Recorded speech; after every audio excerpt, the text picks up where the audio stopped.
চলো তোমাদের আজকে একটা অন্যরকম রান্না শেখাই।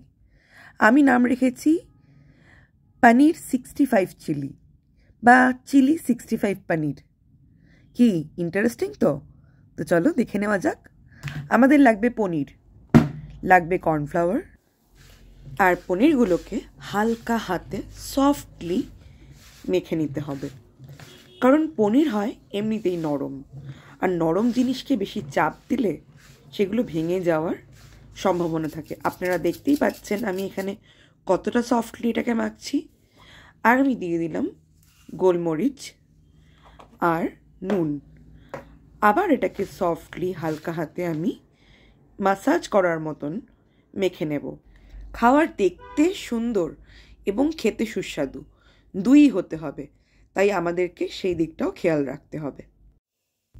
এবার এক রেস্টুরেন্ট থেকে পাওয়া চিলি ভিনিগার আমি এটা মিক্স করে নিলাম, নাহলে আমাকে আলাদা করে বানাতে হতো। তো রেস্টুরেন্ট থেকে যখন দিয়েছেই তখন সেটাকে ওয়েস্টেজ করবো কেন, এখানেই মিশিয়ে নিই। তো ভালো করে মিক্স করে আমি এটাকে কিছুক্ষণের জন্য রেখে দেব।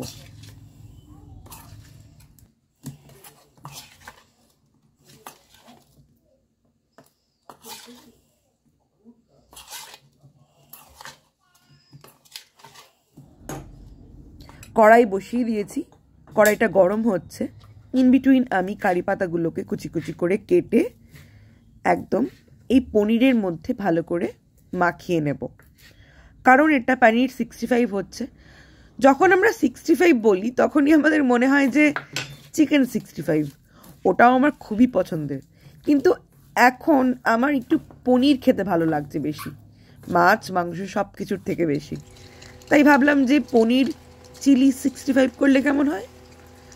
তো তেলটা হালকা গরম হতেই আমি এই পনিরগুলো একটা একটা করে ছেড়ে দিলাম। মনে করবেন তেলটা যেন খুব বেশি গরম না হয়, হালকা তেলে ফুট ধরলেই এই তেলের মধ্যে পনিরগুলোকে ছেড়ে দিতে হবে।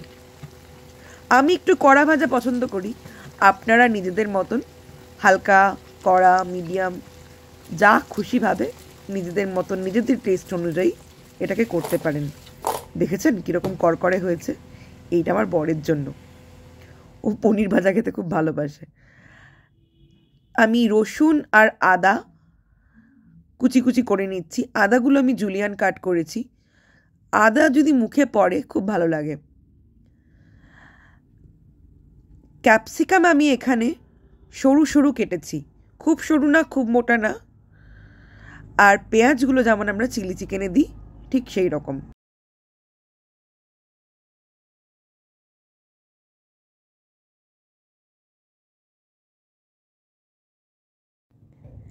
এইগুলো কি, এগুলো দিয়ে কি হবে?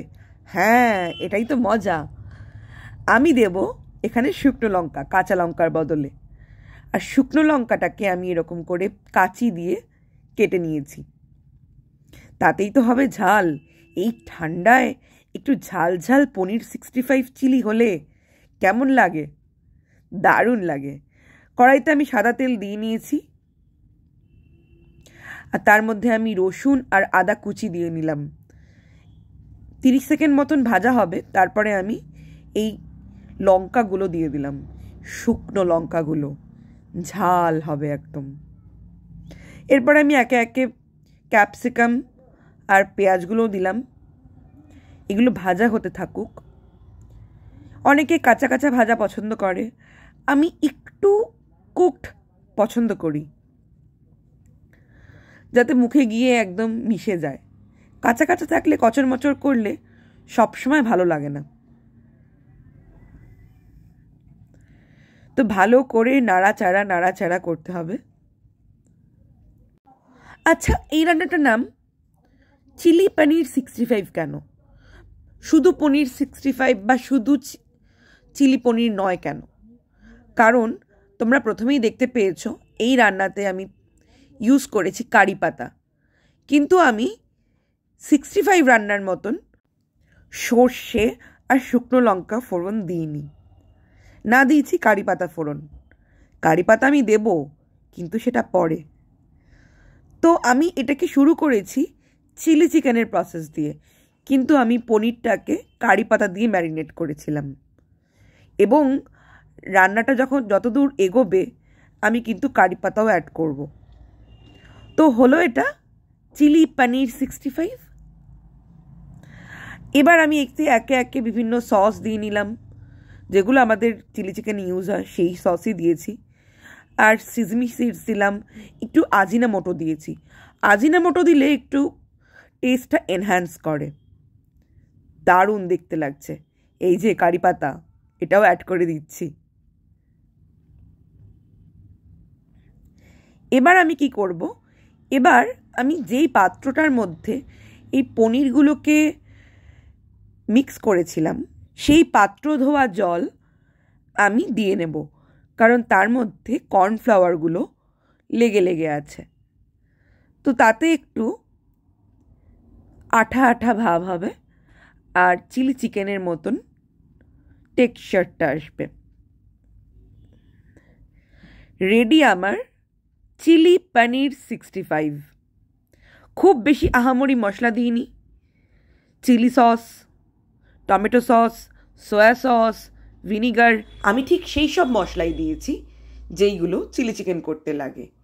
এই শীতে ঝালঝাল চিলি পনির 65 বা পনির চিলি 65, আহা দারুণ! ভাত, রুটি, পরোটা, ফ্রাইড রাইস সবার সাথে যায়। আপনারা বাড়িতে ট্রাই করবেন।